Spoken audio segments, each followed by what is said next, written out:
Hello guys, welcome back to NFT Inspo.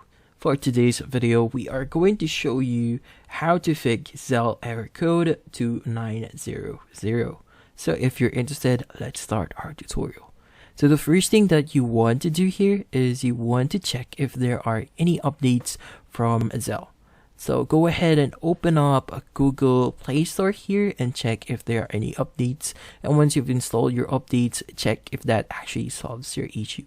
So once you've installed your updates or there are no updates from you and still that doesn't work, then the next thing that I would suggest you to do here is I want to basically erase or delete your data on the application itself.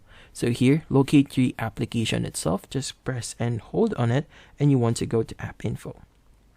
Now in here, what you want to do is you want to click on clear data, and from here you want to click on clear all data.